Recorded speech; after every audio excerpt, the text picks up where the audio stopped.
Hey everyone, welcome back to my channel. So recently I have been into this new hairstyle. It's kind of like the new updated Korean bun. I've seen on social media that clients will want their hairstylist to style their hair this certain way. It's this hairstyle that I have. If you're interested, stay tuned. So what you need for this hairstyle are just 2 hair ties.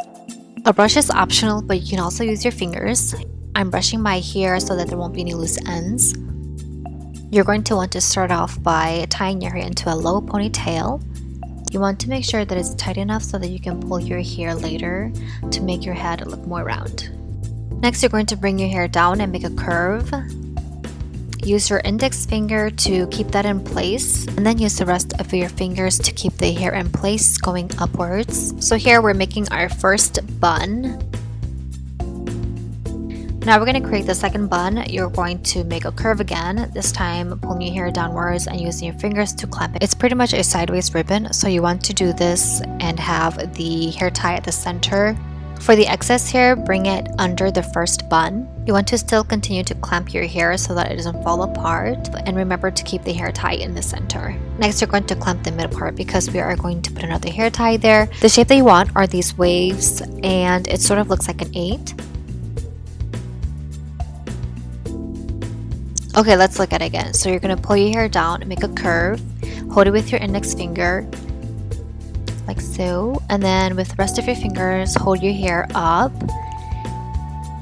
Now you're going to make another loop by going downwards. Remember to keep the hair tie at the center. You're going to put the rest of your hair under the first bun that we made.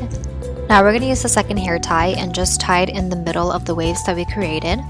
You want to make sure that you align it with the first hair tie, which should be in the middle. That way the hair is going to hold up and you have even hair on both sides.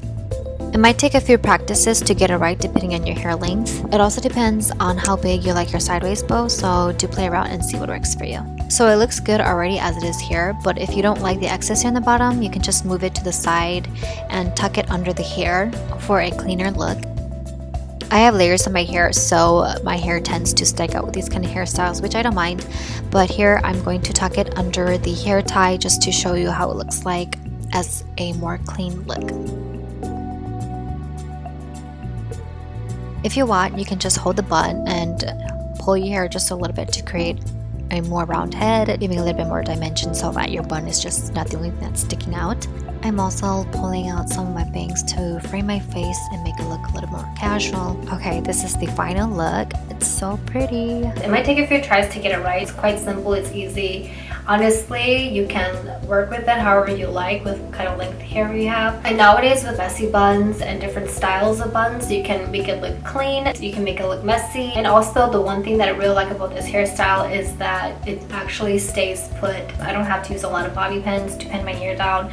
So it's great. Also a really good hairstyle if you're just like lounging around the house. Let me know in the comments down below how it goes for you. Thank you so much for watching, and I will see you in my next video.